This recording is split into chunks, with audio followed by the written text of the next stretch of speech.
ఒకసారి యాబ్సెస్ని నిర్లక్ష్యం చేస్తే మెదడుకు కానీ మెడకు కానీ అది పాకే అవకాశం ఉంటాయండి. ఈ యాబ్సెస్ మనం వదిలేసినా మనకి కింద జా బోన్కి వేరే వాటికి అన్నీ కూడా Ludwig's angina, space infections, Ludwig's angina ఇవన్నీ కూడా పాకి మనకి ఎక్కువ అయ్యి ఎమర్జెన్సీ కండిషన్స్ కూడా వచ్చే ఛాన్స్ ఉంటుందండి.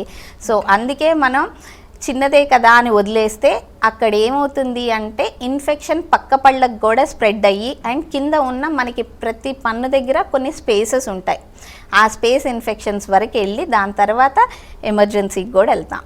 డాక్టర్ గారు, అసలు మీ దగ్గరికి ఏ స్టేజ్లో వస్తూ ఉంటారు? నొప్పి ఉన్నప్పుడే గమనించుకుని వస్తారా, లేకపోతే ఎలా? 90% మీరు అన్నట్టు నొప్పి ఉన్నప్పుడే వస్తారు. నేను అదే చెప్తా. అదే మీరు నొప్పి రాకుండా కనీసం వాసన వస్తుంది లేకపోతే బ్లడ్ వస్తుంది అని వచ్చినప్పుడు వస్తే బెటర్ స్టేజ్లో ఉంటుందండి. కానీ మీరు దాదాపు పన్ను కదిలి ఇంకా మాకు ఊడిపోతుంది అన్న స్టేజ్లో వచ్చి అప్పుడు కూడా పన్ను తీయద్దంటారు. మేము అప్పుడు పన్ను క్లీన్ చేస్తే ఇంకా అసలు మేము పన్ను జస్ట్ ముట్టుకుంటే ఊడిపోయే. వాళ్ళు ఏమనుకుంటారు ఒక్క పన్నే ఊడుతుంది కదా, అక్కడ ఒక్క పన్ను రాదండి. Usually gum infection, bone infection, చిగురు ఇన్ఫెక్షన్ వస్తే చాలా వరకు అన్ని పళ్ళు పోతాయి. ఎందుకు అంటే అది ఒక్కొక్క దానికి స్ప్రెడ్ అవుతుంది. బోన్ ఇన్ఫెక్షన్ ఎప్పుడు స్ప్రెడ్ అయ్యి, అందుకే మేము అనేది ఇప్పుడు మీరు అన్నారే చిగుళ్ళ ఇన్ఫెక్షన్, అది యూజువలీ మెయింటెనెన్స్తో కూడి ఉంటుంది.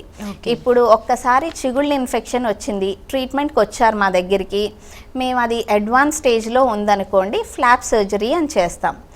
యూజువలీ పేషెంట్ ఏంటి, నేను ట్రీట్మెంట్ చేంజ్ చేసుకున్నాను కదా, ఇంకా నా పళ్ళు అన్నీ బాగున్నాయి, మళ్ళీ ఇంకా నాకు డెంటిస్ట్ని విజిట్ అవ్వక్కర్లేదని 4-5 years తర్వాత వస్తారు. బట్ దానివల్ల అస్సలు ఉపయోగం ఉండదు. ఒక్కసారి గమ్ ఇన్ఫెక్షన్ వచ్చింది అంటే మనం అది మెయింటైన్ చేయాలి అంటే ప్రతి 3 నెలలకు ఒకసారి, 6 నెలలకు ఒకసారి డిపెండింగ్ ఆన్ ఇన్ఫెక్షన్ మనం దాని జాగ్రత్తలు తీసుకోవాల్సి వస్తుంది.